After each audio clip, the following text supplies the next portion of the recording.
Se abordarán diversas temáticas en torno a la violencia de género. A las autoridades de nuestra comunidad y a las universitarias agradecemos de manera especial su presencia, que entendemos como un compromiso institucional para abordar la búsqueda de soluciones conjuntas al problema de la violencia contra las mujeres. Hagamos, pues, de esta jornada un espacio para imaginarnos y construir una ciudad distinta, pero sobre todo una ciudad donde mujeres y hombres puedan sentirse seguros.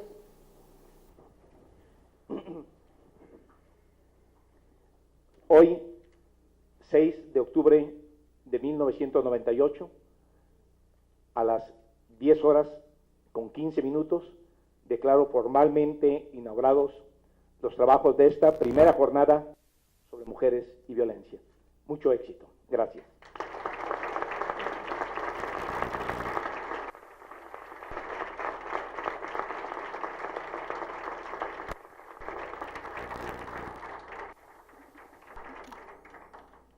Bien, agradecemos a nuestras personas que nos acompañan en el presidium.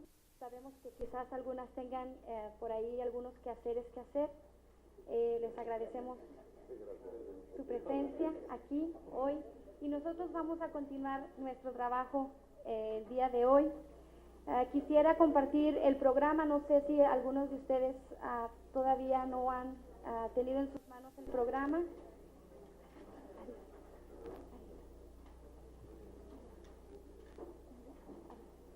El programa... Bueno, quisiera pedirles por favor, para comenzar ya con los trabajos de la jornada, que pasaran a la mesa, a la primera mesa, que es la de representaciones locales de la violencia de género, la doctora Socorro Tabuenca del Colegio de la Frontera Norte, el maestro Oscar Maínez de la Universidad Autónoma de Ciudad Juárez. También pedirle por favor al doctor, no, el doctor Salinas está en la siguiente mesa, pero a los que están integrando la primera mesa, por favor, que pasen a ocupar su lugar y en 5 minutos comenzaríamos los trabajos. Sí.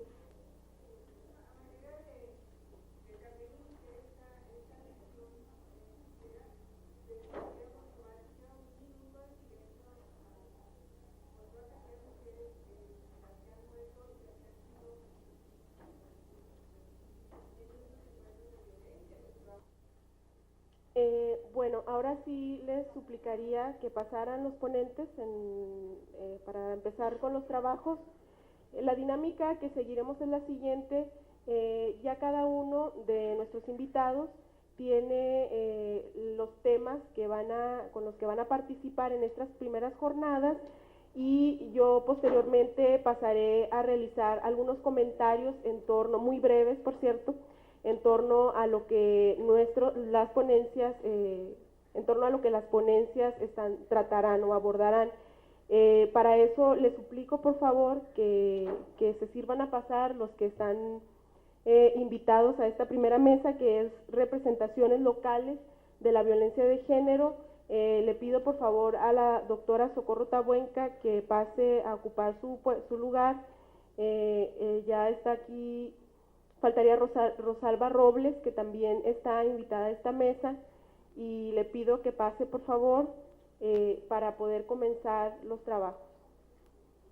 Quiero presentarles a la maestra Julia Monarres, investigadora del Colegio de la Frontera Norte, a la licenciada Rosalba Robles, también maestreante en el programa de maestría en Ciencias Sociales en la Universidad Autónoma de Ciudad Juárez, al maestro Oscar Maínez, criminólogo, adscrito al programa de Psicología de la Universidad Autónoma de Ciudad Juárez, a la doctora Socorro Tabuenca, directora regional del Colegio de la Frontera Norte en Ciudad Juárez, y a Esther Chávez Cano, miembro del Grupo 8 de Marzo y vocera de la Coordinadora de ONGs en pro de los derechos de la mujer.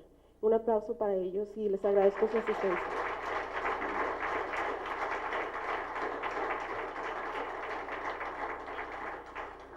En primer término, quisiera pedirle a la doctora Socorro Tabuenca que nos presentara su ponencia, y luego ya en segundo lugar iría Esther Chávez Cano, después la licenciada Rosalba Robles, en cuarto lugar iría el maestro Oscar Maínez y Julia Monarres.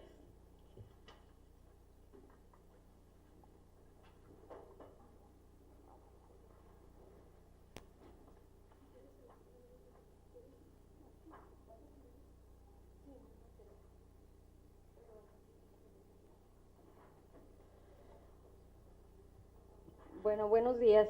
Siempre estos atriles me dan un poco de miedo porque la última vez que hablé en uno de ellos creo que yo no me alcanzaba a ver nada más la cabeza, pero bueno. Mi ponencia se trata acerca de la representación de las mujeres en Ciudad Juárez y va enfocada hacia las campañas de prevención que lanzó la Dirección Municipal de Policía el año pasado, y también va contrapunteada un poco con las palabras o las hipótesis del criminólogo José Antonio Medina Parra, y sé que fueron muy criticadas, es decir, todo el mundo las criticamos, y aquí lo que yo pretendo hacer es ver de qué manera se va estableciendo, es decir, de qué manera tenemos todos nosotros ciertos discursos ya dados y previos dentro de nuestra cabeza que funcionan de alguna manera para que apoyemos las estructuras del poder o para que critiquemos dichas estructuras. Empiezo con una cita de un sociólogo, Philip Hammond, y con otra de el filósofo Friedrich Hegel. La cita de Hammond dice: en toda figura representada se filtra un código cultural que potencia ciertos rasgos o anula otros, razón por la cual la imagen fluctúa entre lo privilegiado y lo prohibido.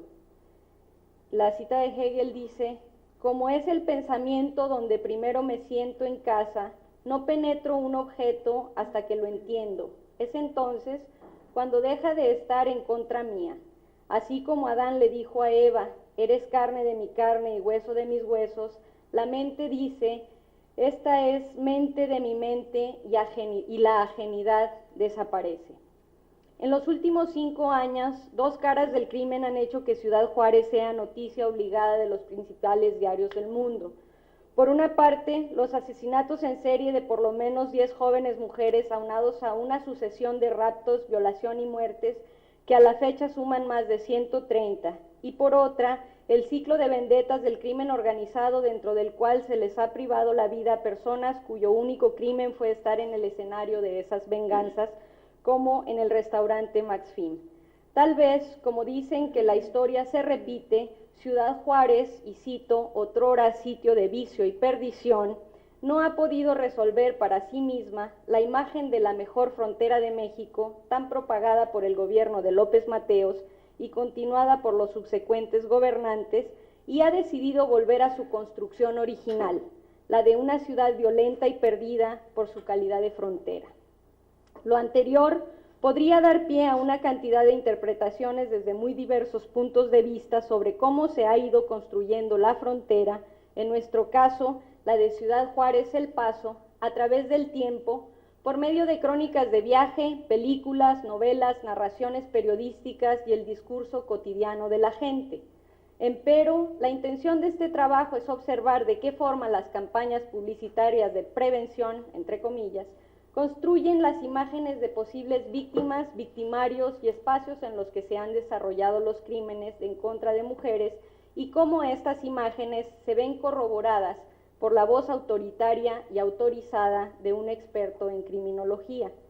Cabe señalar que este es un estudio en proceso en el que no solo estoy estudiando estas fuentes, sino también estoy analizando los discursos en que se encuentra la prensa extranjera, así como en el artículo While You Were Sleeping de Charles Bowen, publicado en 1995 por la revista Harper's, y el libro del mismo autor, Juárez, el laboratorio del futuro, en donde aparecen fotos de diversos 6 o 7 fotógrafos de aquí de la ciudad.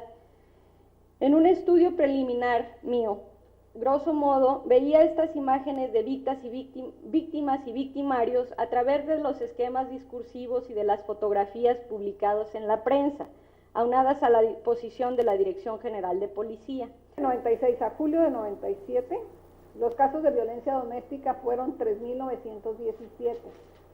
En los siguientes 10 meses subió a 6.797. En los delitos sí ya considerados delitos sexuales fueron en las 22 meses 889. Si pensamos que de acuerdo con los estudiosos y estudiosas del tema, por cada persona que pone la denuncia de un delito, 10 no lo hacen, podemos pensar que 8,000 mujeres en Ciudad Juárez, y niñas y niños, muy poca cantidad de hombres, han sufrido una violencia sexual.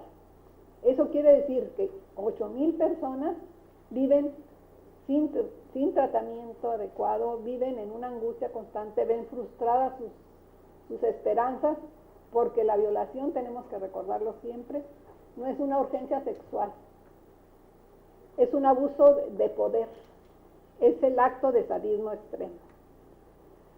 Entonces, con estas estadísticas vemos la necesidad imperiosa de cambiar esta sociedad que está destruyendo a una parte muy productiva, como es la mujer.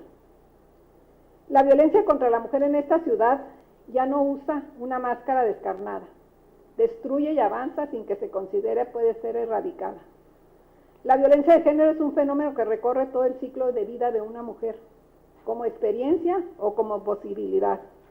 Sin embargo, nuestra sociedad solo registra la punta del iceberg de este fenómeno y lo que aparece lo hace desde una perspectiva que le cambia el significado. Tan solo echando una ojeada a los periódicos encontramos un sinnúmero de pruebas que lo confirman. Usaba minifalda, salían a divertirse, llevaban doble vida, o la más reciente fue ejecutada. La sacaron de un salón de baile. Estos mensajes minimizan la pérdida de una vida humana y colocan a la mujer en un rol de cómplice o instigadora, o en el de víctima casual, desprevenida y desvalida. Hasta hace muy poco la violencia era considerada como algo natural a los seres humanos, algo inevitable en las relaciones donde los atenuantes eran el buen juicio, la moral o la religión. Afortunadamente, en la actualidad, a nivel internacional y nacional, se afirma que la violencia, y más la dirigida a las mujeres, los niños y las niñas, cito, es un abuso que se lleva a cabo por razones económicas, físicas o culturales, por quien tienen una posición de privilegio. Esta frase viene en la iniciativa del presidente Ernesto Zedillo para la familia. En el Diccionario de Ciencias Sociales de la UNESCO se señala como agresión el acometer contra alguien para hacerle daño en su persona o propiedad, así como en el sentido de un acto contrario al derecho del otro. Acometer es la noción de iniciar un ataque. Violencia se define como la fuerza ejercida sobre una persona para obligarla a hacer lo que no quiere.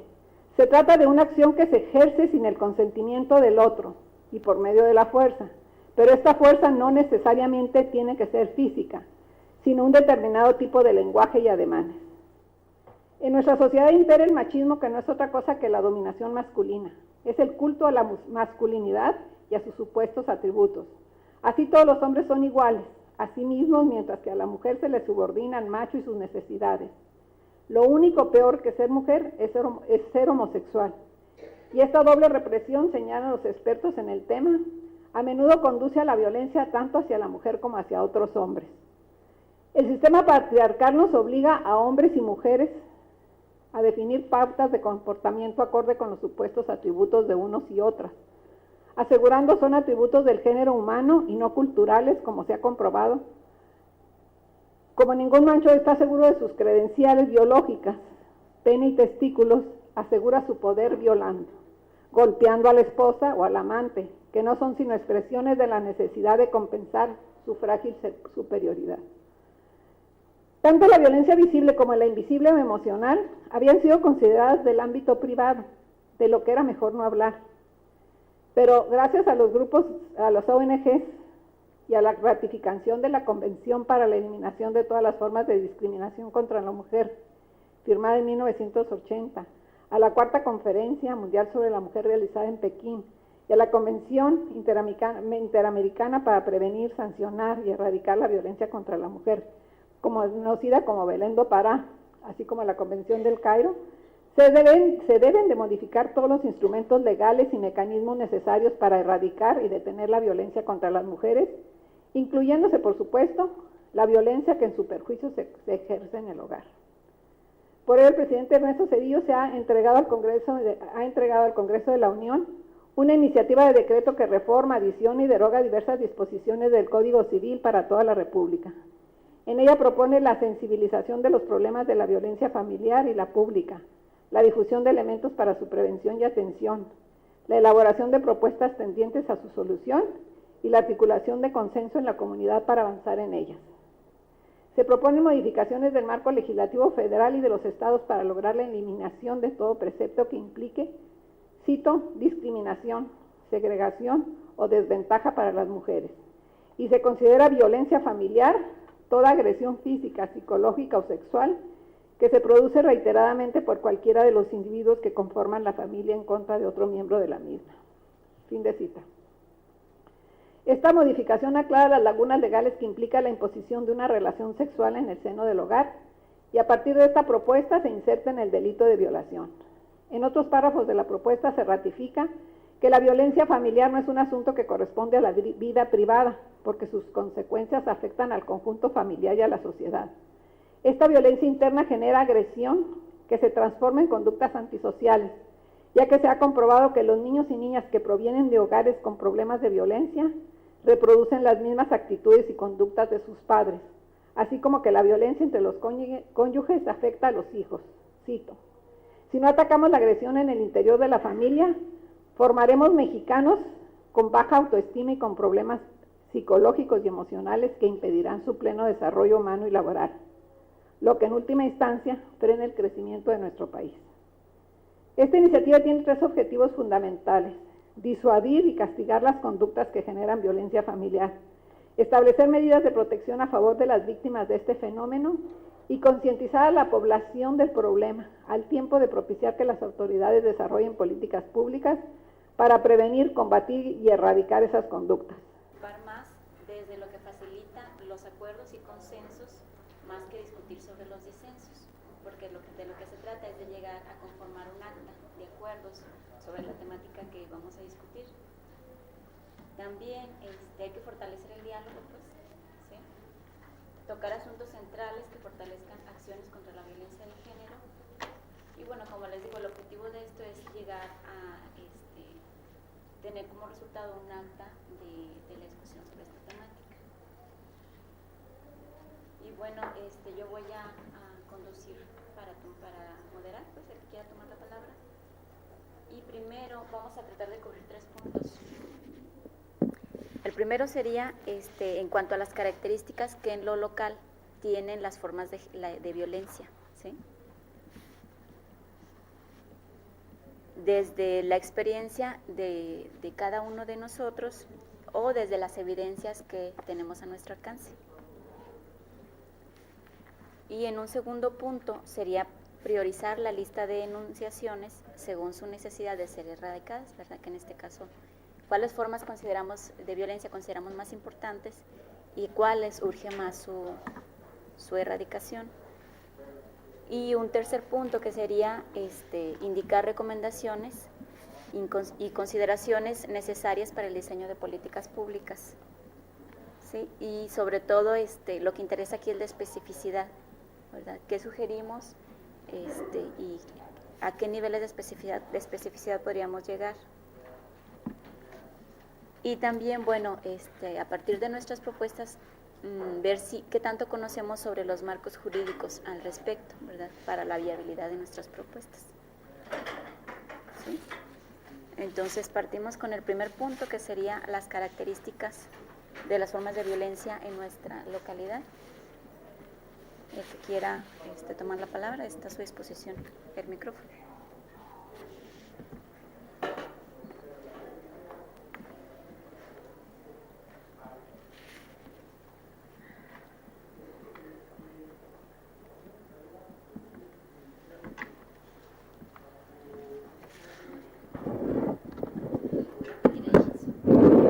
Tengo la voz fuerte.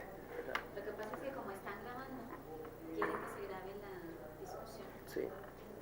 Bueno, sobre el primer punto de las características en lo local a las formas de violencia, a mí me llama la atención una de las formas. Hablaremos sobre la violencia.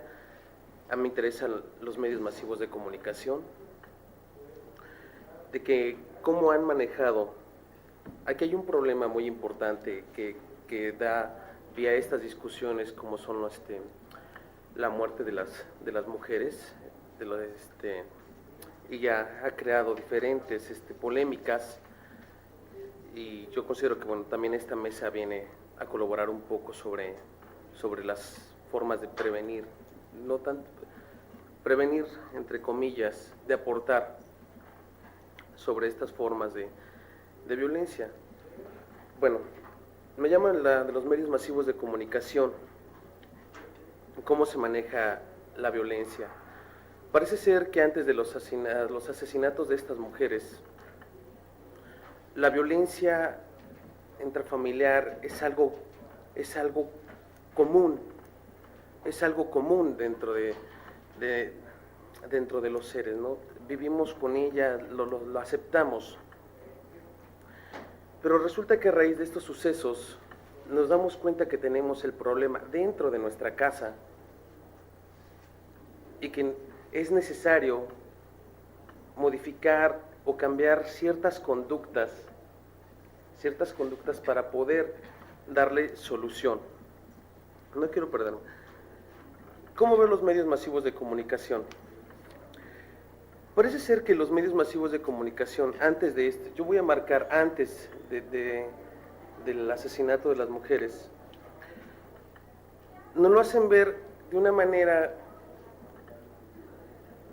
muy ligera en la manera, como ya lo había dicho, de que el problema es de una manera natural. La mujer siempre ha sido agredida dentro del hogar, o sea, dentro de las posiciones, o sea, el padre de la posición del jefe, la subordinación de la madre y todas esas acciones. Hay una forma de agredir dentro de la familia por un papel histórico, porque históricamente el hombre ha mandado, porque históricamente el hombre ha decidido y porque históricamente nos han hecho ver que la mujer tiene que obedecer y que la mujer tiene que estar subordinada al hombre.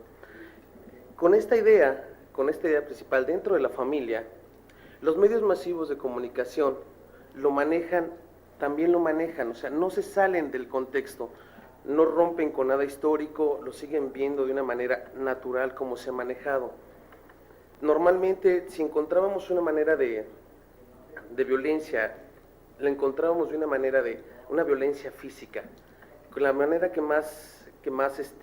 la imagen que más tenemos en cuenta es la violencia física, de golpear o de todo eso, y normalmente, bueno, encontrábamos las notas en los periódicos de que una mujer denunciaba a su esposo porque la había golpeado, y normalmente las notas venían sobre esa relación, sobre una violencia física. Pero a raíz de esos sucesos encontramos los medios masivos de comunicación empiezan también a manejar, yo me imagino asesorados por profesionales, las diversas formas de violencia, y nos damos cuenta, empezamos a manejar dentro de nosotros lo que es el acoso sexual.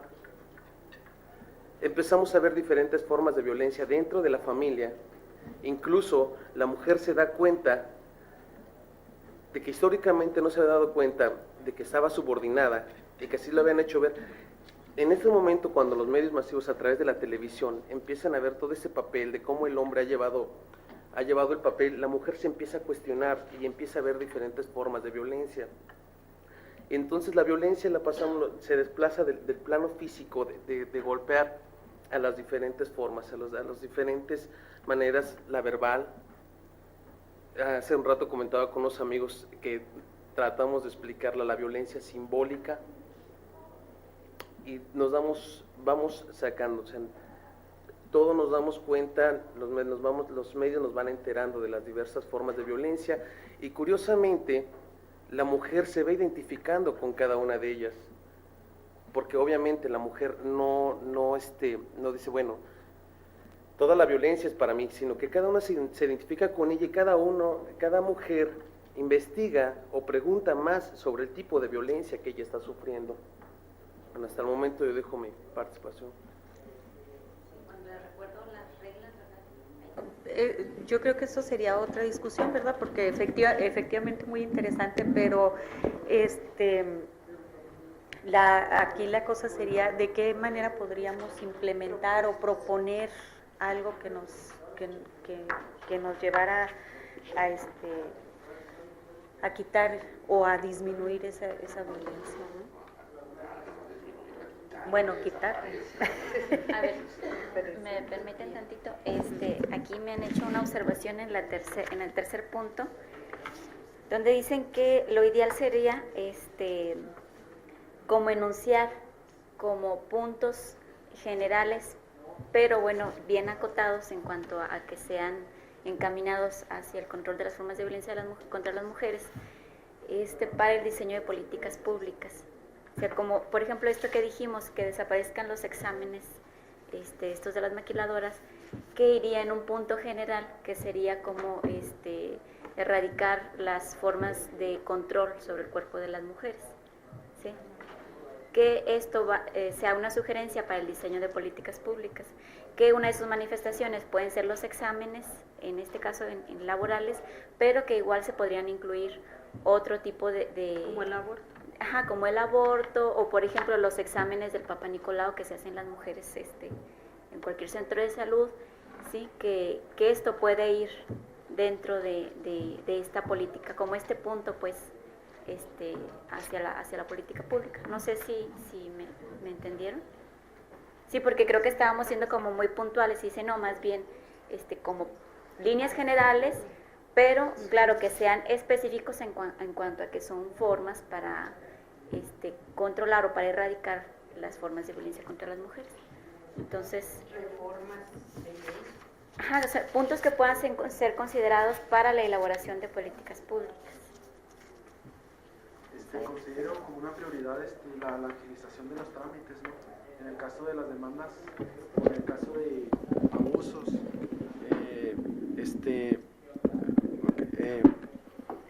de cualquier tipo de abuso, ¿no? La agilización de los trámites, es decir, evitarse eso de las vueltas.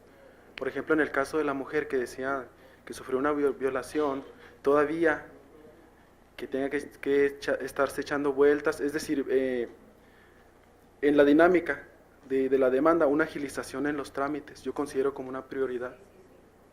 Sí. Eso es muy importante. Podríamos decir de los trámites para las denuncias realizadas.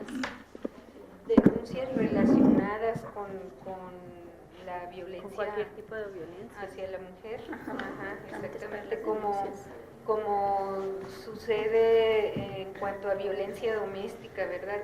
Tienen que tener lesiones que tarden más de 15 días en sanar, y luego, por un lado eso, por otro lado, ir al juzgado, el ir a previas, el ir aquí y allá, es tan desgastante para las mujeres y tienen que trabajar y al final acaban exhaustas y no lograron nada y vuelven a su misma situación de antes, a seguir durmiendo con el enemigo. Entonces, ¿se acepta entonces la primera, que sería erradicar el control del cuerpo de las mujeres, como una sugerencia para política pública? Por constituir una violencia de tipo moral y psicológica. Y la segunda, que sería la agilización de los trámites para las denuncias relacionadas con violencia hacia la mujer. Sí, la agilización de los trámites. Y yo creo que algo muy importante también sería la efectividad, ¿no? Porque como dice el doctor, bueno, es que existen ya legislaciones y penas o despenalizaciones, pero si no son llevadas a cabo, si no son puestas efectivamente, ¿cómo se pueden efectuar? Pues no se efectúan, no se llevan a cabo, y entonces resulta inútil el que esté escrito en un papel. Sí, porque no se le da seguimiento. Ajá. pero también porque en muchas de las ocasiones simple y sencillamente no proceden, dicen legalmente, ¿no? Hablar sobre la figura jurídica de violencia doméstica.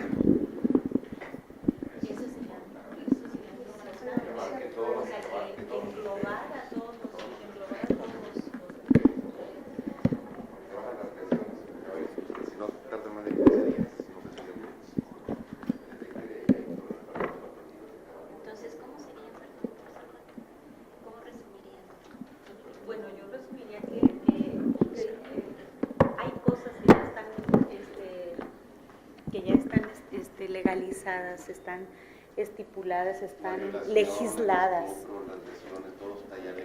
pero no existe efectividad de esas leyes. Yo creo que no se hacen cumplir. Como efectividad de lo legislado, ¿no? En cuanto de la legislación, pues. Sí, aquí va también, perdón, la pensión alimenticia. Dentro de esos, por ejemplo, quedaría pues dentro de eso. También hablando sobre la efectividad y la agilización, sabemos que muy pocos casos son denunciados. Entonces, para eso también una buena difusión o una buena educación y saber, no nada más en la tele ni nada de eso, sino saber ir al punto donde podamos ver que haya, o sea, más educación, por decir, los que trabajan en maquila a lo mejor no ven la televisión, sino saber los tipos. Bueno, tal vez, pero también la jornada que llevan y todo eso, o sea, saber el punto donde es donde dar la educación para que puedan ir a denunciar y todo eso. O sea, más bien es la difusión. Perdón, estaba, ¿no? Yo, sí, en cuanto a Mariela, en cuanto a lo que dice Mariela, lo agregaría pues como otra sugerencia para lo de políticas públicas, que sería como un poco la difusión de los derechos de la mujer. Así como a mí me ha impresionado, y ya lo decían ayer, cómo se hizo todo lo de las campañas estas de planificación, y cómo, por ejemplo, ahora, y funcionaron, y se hizo por todos los medios, y cómo ahora, por ejemplo, que el cáncer cervical es una de las principales causas de muerte en nuestro país, cómo se ha difundido también el conocimiento sobre el examen del Papá Nicolau, o sea, cuántos años tiene que el examen es un derecho de todas las mujeres. Y apenas este año yo he visto que se ha iniciado una campaña masiva para que todas las mujeres se realicen el examen. O sea, entonces, si de la misma manera se enfocaran esos recursos y todo ese despliegue publicitario para difundir los derechos de las mujeres, en cuanto a puntos específicos, ¿verdad? Yo creo que habría más denuncias, habría menos violación hacia los derechos de las mujeres. Yo lo sugiero pues como un punto más en esta lista de sugerencias. Sí, la difusión. Está Roberto, Dolores y Michelle. De los países fundamentalistas islámicos, que es el velo, sí, de que nadie las puede ver más que sus familiares más cercanos, que andan nomás con una tirita así como Darth Vader, así no se les ve nada, totalmente cubiertas. La ablación del clítoris o el cocimiento de la vagina en otras culturas. Entonces, los hombres hablan que hay que tratar de proteger a las mujeres, cuando en realidad están tratando de asegurar la fidelidad y la descendencia directa de los hijos de esa mujer. Entonces, bueno, ya para concluir, quiero dejar claro que sin menospreciar las explicaciones sociales, sociológicas que se da a esta victimización de la mujer, tenemos que reconocer, y hay medios psicométricos para identificar personalidades claramente definidas, ¿sí?, que andan, digamos, pasando desapercibidas, camuflajeadas en esta cultura machista, que a la mujer que tiene la desventura de casarse con este tipo de personalidades, independientemente de lo que haga, le va a ir mal. Y desgraciadamente, en una cultura machista, el apoyo de las autoridades y la misma sociedad va a ser mínimo. ¿Por qué? Porque se va a ver como algo normal. Lo que mencionaba uno de los ponentes sobre el hecho de que muchos de los abusos, de los casos de abuso doméstico, intrafamiliar, se den los hispanos. Bueno, es cierto, esto refleja en cierta forma o sea, que una cultura machista va a producir más este abuso, pero ya se ha encontrado que en realidad la cultura no tiene mucho que ver. O sea, lo que pasa es que los hispanos generalmente tienen menos recursos económicos y son los que acuden a hospitales públicos, las mujeres, a tratarse sus heridas, y acuden a albergues públicos, cuando las mujeres de otros sectores raciales tienen acceso a médicos privados, tienen más recursos económicos para no irse con los familiares, agarrar el avión, el camión, irse con una amiga. Entonces, al parecer, el abuso de las mujeres independientemente se presenta en los mismos niveles independientemente de la raza, de la posición socioeconómica, aunque obviamente se podría decir que si alguien tiene problemas económicos, el estrés, sí, ante la dificultad de solventar sus necesidades básicas, puede producir que haya más violencia. Pero los hispanos no tenemos, digamos, el monopolio del abuso hacia nuestras mujeres. Inclusive se ha correlacionado el porcentaje de hombres abusivos